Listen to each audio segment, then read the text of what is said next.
So I was browsing Glovo this morning when I found this product. It's Chumby's native jollof rice mix with palm oil. Everything is inside.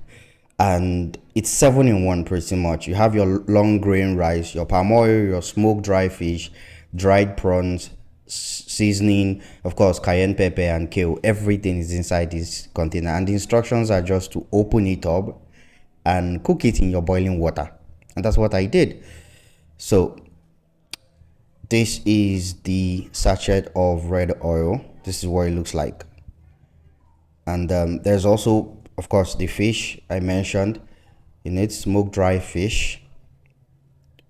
And then I poured it in my boiling water. For a second, I thought the water was too much, but it was actually not too much.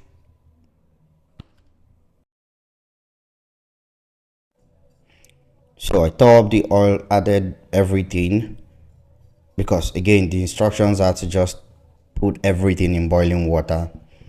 So I did.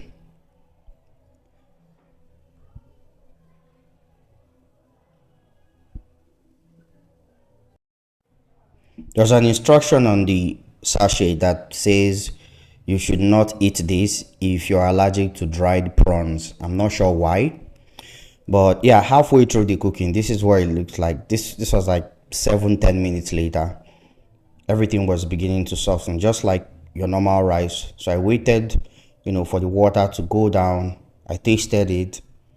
It was not tasting bad. I'll give you like the final verdict later, but let me finish cooking it first.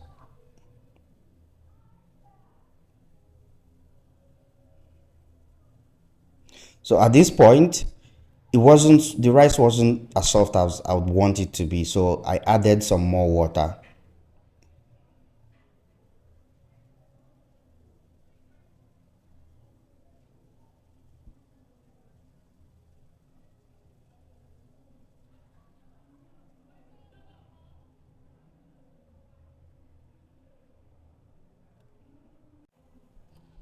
So the pepper content is average. It was at this point I also realized that the fish would never get as soft as I want it to be. It wasn't just smoked dry fish, it was dry fish. Like it felt very dry in my mouth. It wasn't also tasting like jollof rice. I don't know why they call it jollof rice mix. It just tasted like rice, to be honest. But it wasn't tasting like jollof. It wasn't tasting fresh even. I mean, you have your fresh ingredients there, but they are not really fresh. So that's probably why. So it was enough to serve two people. But I wouldn't buy this again unless I'm traveling to a place where I wouldn't find ingredients to cook with.